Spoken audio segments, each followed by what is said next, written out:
Welcome to another Beer Clubber video. This video is me printing and then putting into a diorama a wonderful sculpt from a good friend of mine called Odgardian. I did a Recommendation Mondays video for him, which will be linked at the end of this video as well. So go check that out. He's a 3D sculptor who is very talented, and I really like his stuff. This particularly interested me. It's got hints of Lord of the Rings, but it's also going to be useful in lots of different games.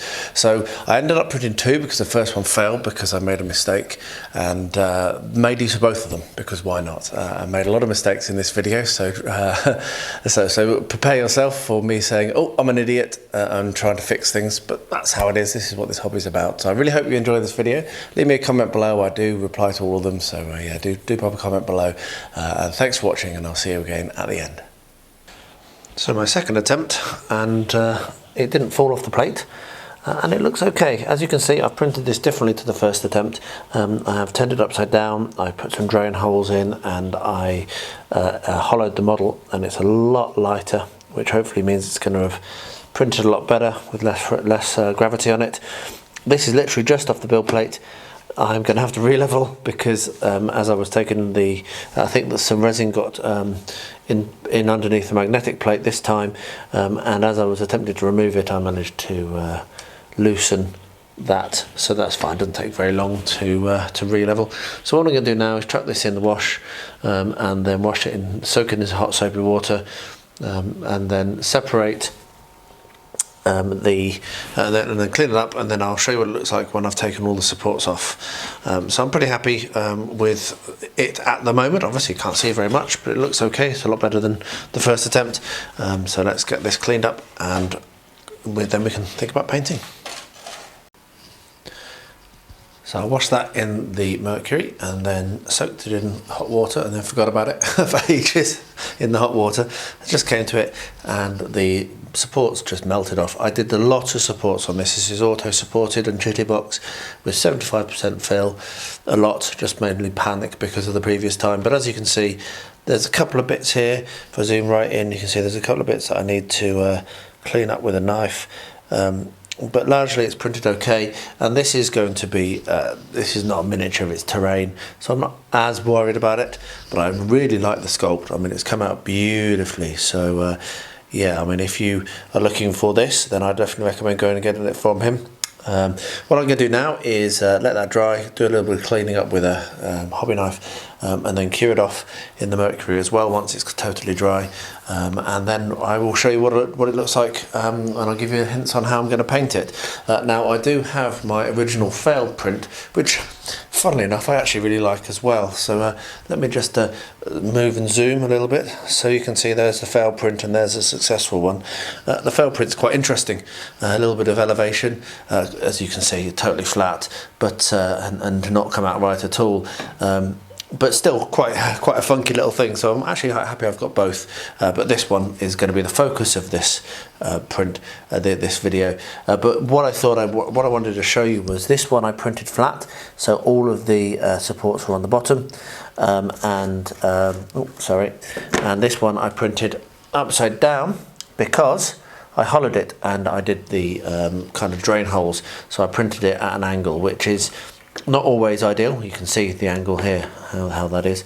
It's not always ideal to print at an angle, and it is a little tiny bit warped, but not very much. But that does mean that I have got these things on top of it to clean up. So just a little kind of word of warning there. The difference in weight is substantial, and that's why I think this one succeeded and this one failed. So yeah, I'll get this cleaned up, and then we'll look at painting them.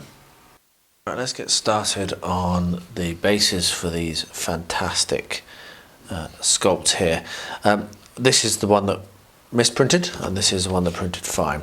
So my plan for these is this one I'm gonna, first of all, as you can see, sorry, I've clamped down some cardboard, some thin cardboard to these small shelves that I use. They're really good at keeping out, preventing warping.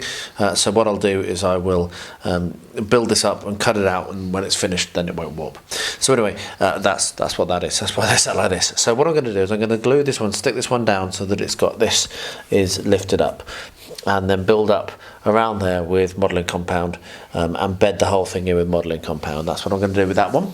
And this one, I'm not 100% sure. I might put it onto a little bit of XPS to lift it slightly, and then build modelling compound up around it. But then what I'm going to do is paint and flock, because I think that's going to be relatively quick to do once this stage is done, just because, yeah, it'll dry overnight sort of thing. So modelling compound, the way that works is you get yourself a small amount into a mixing container.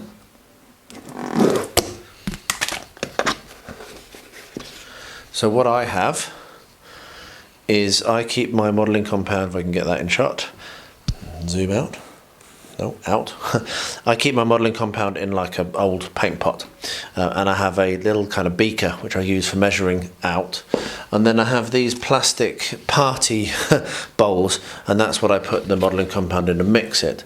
So I will scoop an amount of modelling compound, put it in there, and then basically I add water and mix it to the consistency that I want. I do not have a specific measurement for that, so don't ask me, but it's basically just enough. So I will just do that now while we're on camera, so let me get some water. Okay, so let's move that a little bit. So here we have a little jug of water, and I'll pour some in.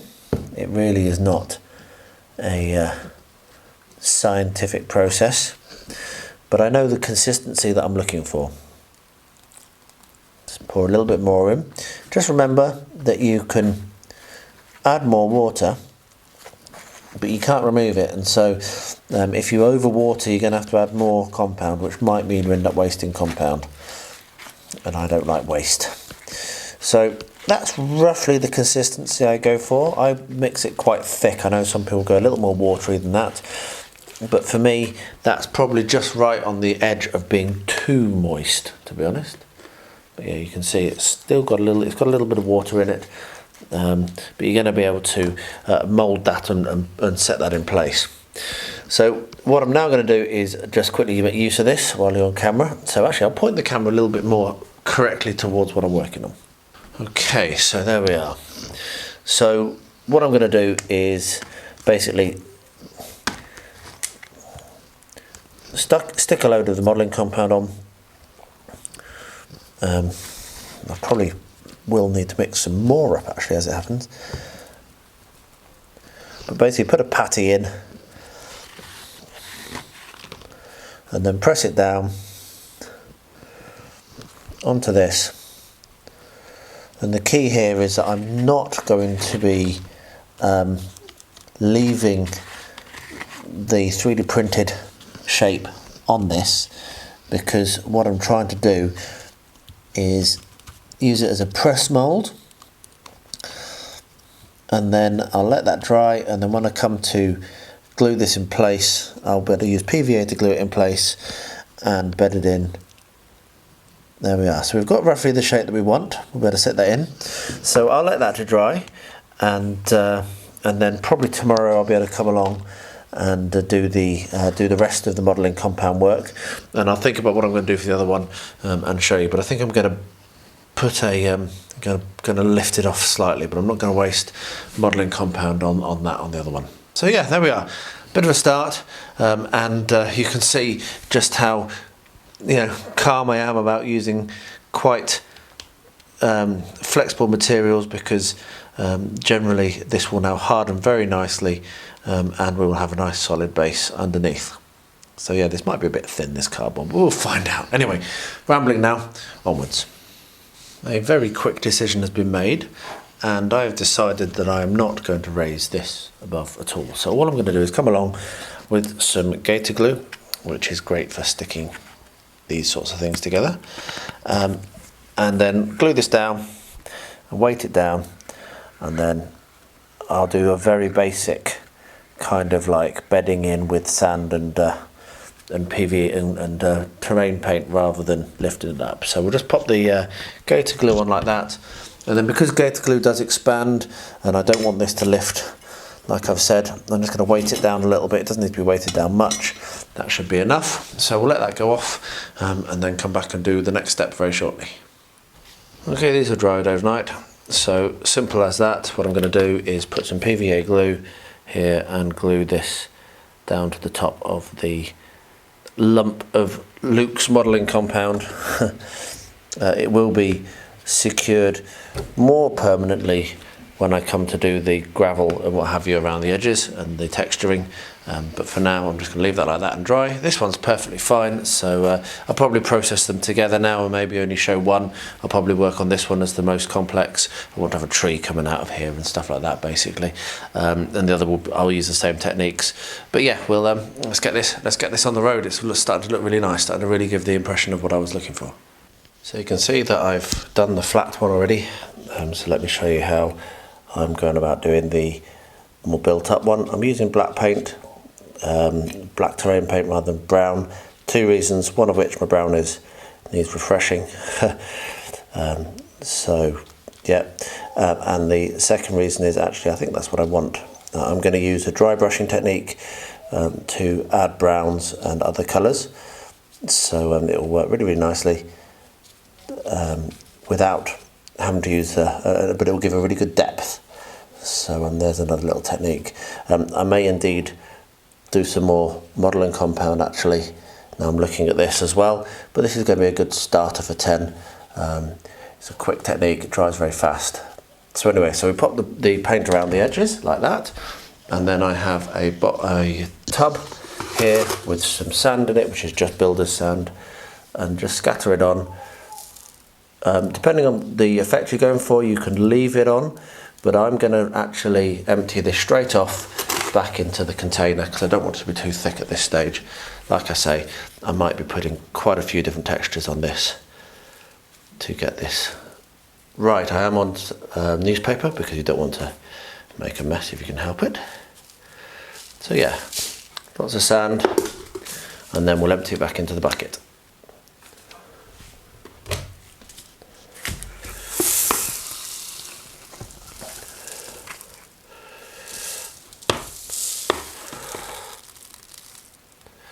And I will let that to go off and check it in a couple of hours. You can see that the muttering I was making at the end is absolutely right. I really shouldn't have done the sand yet. That's going to be a wasted process, but that's fine. I do make mistakes, as I always say, and I don't hide them. So what I'm going to do now is I'm going to mix up some more modelling compound, and I'm going to fill in this gap here and just make sure that I'm actually happy with how this blends into the base. And then I'll do the same thing, black paint, sand. So I'll do that, then I'll do the black paint, sand, and then I'll bring you back for the next step on this build. But yeah, a bit annoyed at myself for missing that. But yeah, that's what happens when you feel a bit pressured, or you push yourself, or you rush. You know, just take a deep breath and look and plan your next step. So next up on this is going to be a dry brushing stage. As you can see, I've painted the black over the top of the sand.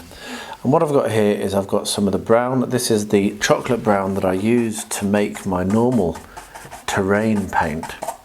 But for this, what I'm going to be doing is I'm going to be dry brushing over the top of the black to get where I want to have the soil.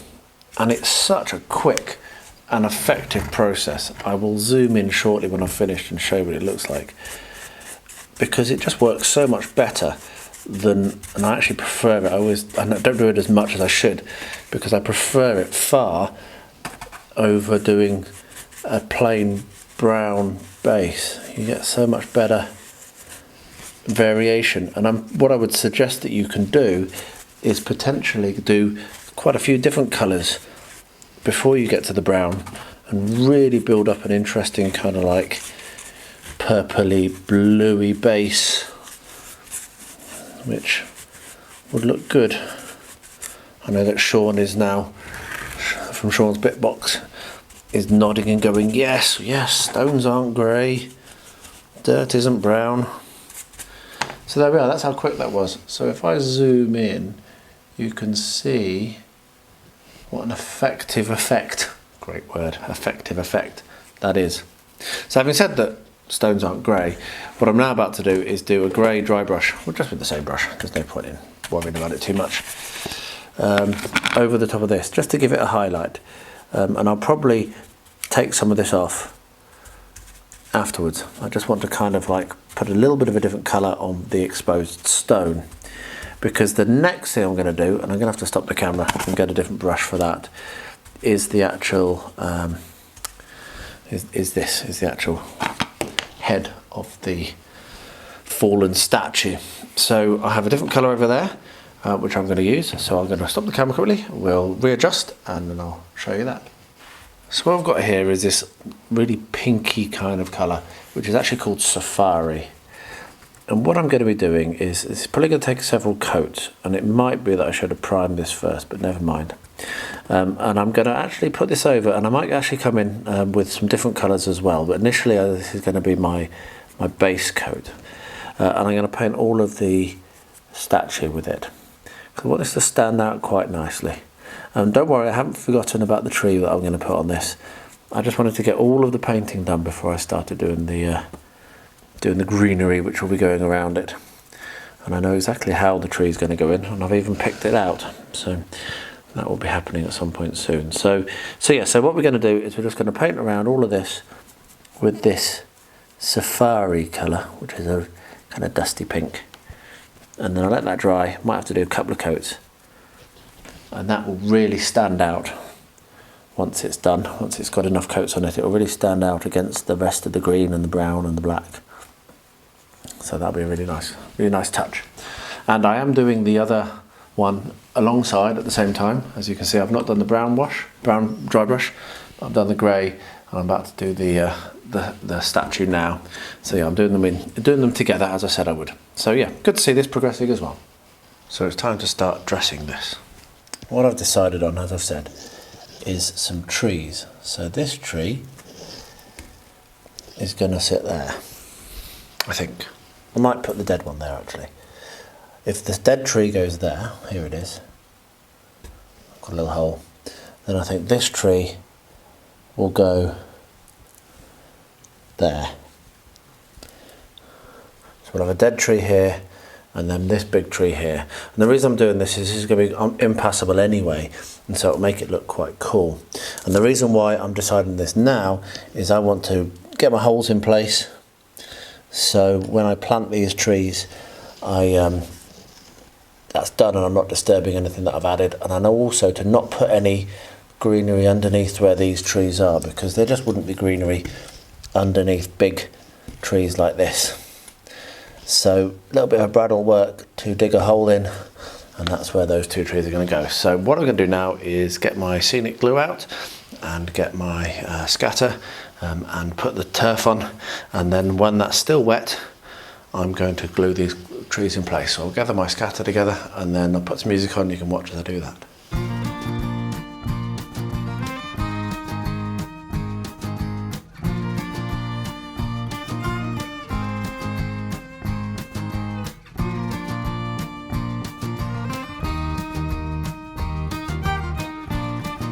So while I was assembling this and putting these trees on, I made a bit of a mistake. Particularly at this end, where the hole I put in, I didn't realise until I'd glued it, just wasn't deep enough, and I'd cut too much, idiotically I'd cut too much of the skewer off the bottom of the tree, and so it's just not stable. So I put the clamp in here to support it while it dried, and it's dried a bit. And what I'm about to do now is attempt to rescue the situation. And I'm going to do that in several ways. The first thing that I'm going to do is I'm going to take this twig here, which I've got from the garden, and I'm going to glue this so that it acts as a bit of a support. And you can see that it does, when I get it right, it does kind of go across the trunk here and just down here the trunk of the dead tree. And then leave that to dry, and then when that's dry I'll come in and I will use bits of filler, so sand and dirt and what have you. Probably use some geek gaming stuff, some of Luke's stuff, so maybe some forest floor cover, and I'll build up a couple of layers over and around to fill in underneath where this log is, so that I build that terrain up there.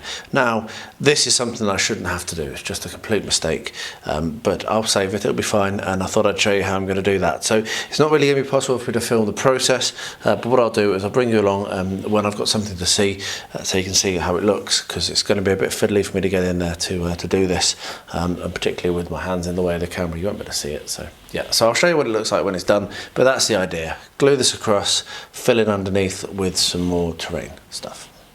So it's worked to an extent, but it's still very wibbly wobbly.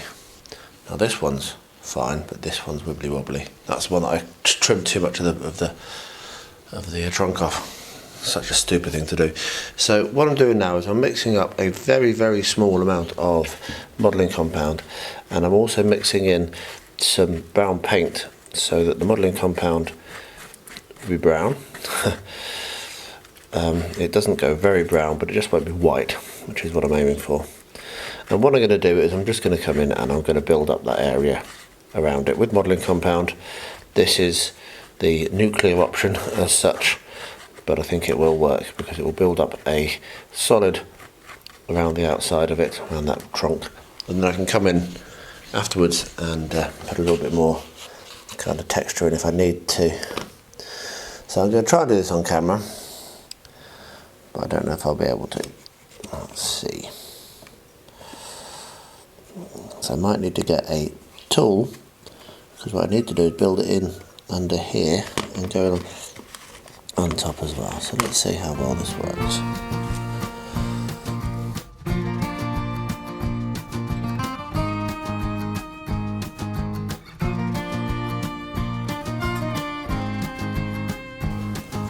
Right, that'll be a good starter. I'll let that go off and then check to see if I need to put any more to make it a bit more solid. I might come in off camera and smooth that a bit as well. It's a bit hard to get to from that angle, but yeah, the things you have to do to save stupid mistakes. Yeah, that wasn't going to work. So what I'm going to do instead is I'm going to mix up some more modelling compound, which I've got here, and actually build up this area properly, more solidly.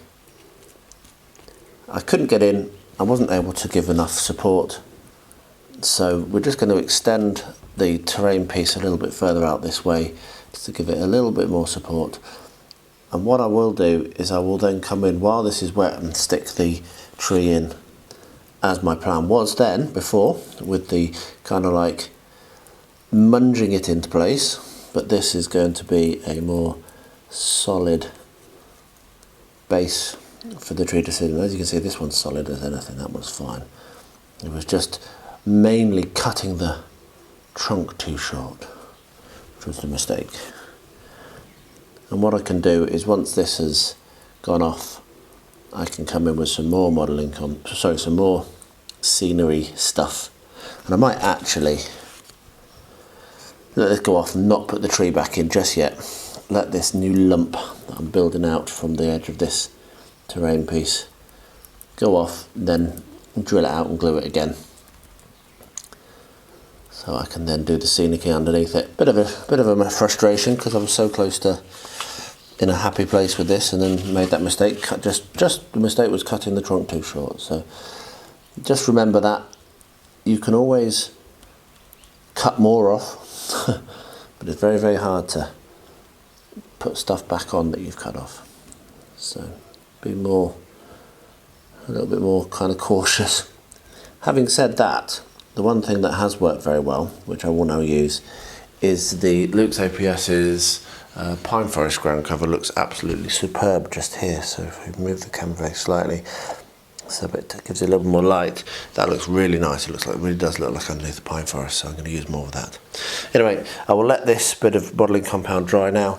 And then get the tree back in place and finish the scenicking, and then we'll do the tufts and the longer grasses, and then we'll be done. The last bit, this is secure enough. It may actually end up not being plausible for a gaming piece. But what I'm going to be doing now is adding some grasses and other bits and pieces just to this, just to make it a little bit more polished and complete.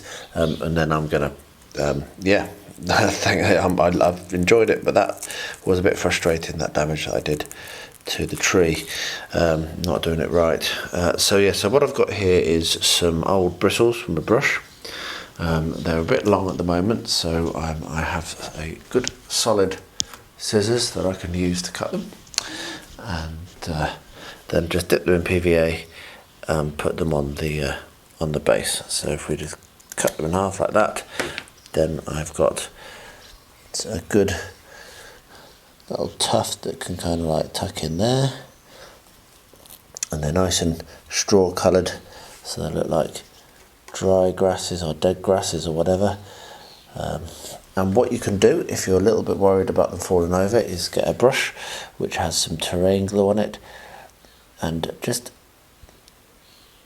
put some glue on the top and then stick them back in place and glue them to something else if you're a little bit worried about them being not so solid for gaming. So there we are. So I'm going to do that sort of thing. I'm not going to add very much more than just a couple of tufts. I quite like how it looks now. I might put some fallen down, some rushes on the ground, and then I think that's going to be that, and we'll cut it out. So yeah, really good to get this completed. So I think I'm happy with this. So what we're going to do now is we're going to remove it from its base. So remove the wood from underneath, which is what's prevented it from warping mainly, and then cut that spare cardboard off. So that's where the waste for this technique comes from, which is probably the only reason that's only negative to it really. So yeah, so what you're going to do is you're going to grab yourself a very, very sharp knife, which I can't find right now, it's not where it should be, a very sharp knife, and cut around the edge. So I'm just going to find my knife, and then I'll be back very shortly. Typically it was exactly where it should have been, it just kind of like slipped a little bit, and so I didn't see it in my first initial glance. So yeah, so I won't do all of this on camera because it's a bit fiddly. But with cardboard, one of the reasons why I like it, obviously, is it's so easy to cut. So you can get a sharp knife like this Stanley knife and carve around the edge of where you've painted.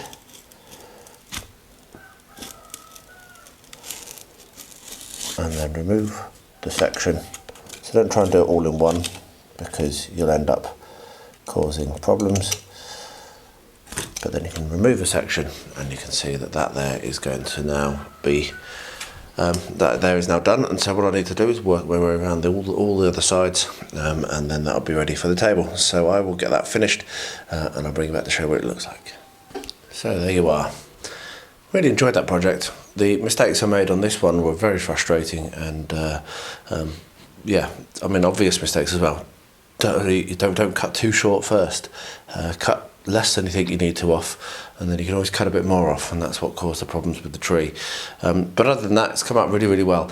It is slightly warped, very, very slightly, but yeah, as you can see, actually you can barely, yeah, it's almost not warped at all anymore. That was warped as I cut it, and I was like, oh well, never mind, it's not too bad. It was like a millimetre or so, but now that doesn't seem to be rocking at all, and the other one is also just pretty much perfect. They've really, really come out well, and that is just literally very, very thin card, like the card you'd find inside, say if you bought a shirt or something, some clothes, that really thin, shiny one side, not quite so shiny the other card, and that's amazing as a basic material. You'd just bin that. So yeah, don't throw your stuff away, you can always find a use for it. So thanks ever so much to Odgardian for the sculpt. It's absolutely superb. You must go and check him out. He is a very talented guy, really nice guy as well, and worth supporting. So go and check out all his links that are in the description below, because yeah, you really should do.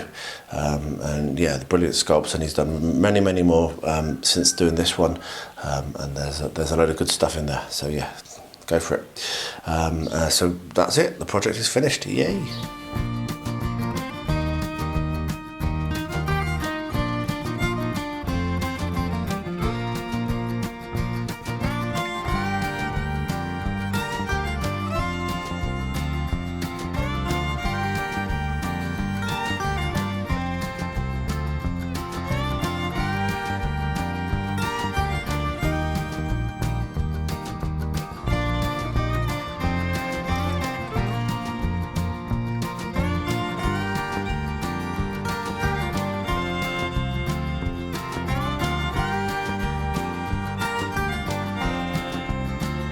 Well, there we are.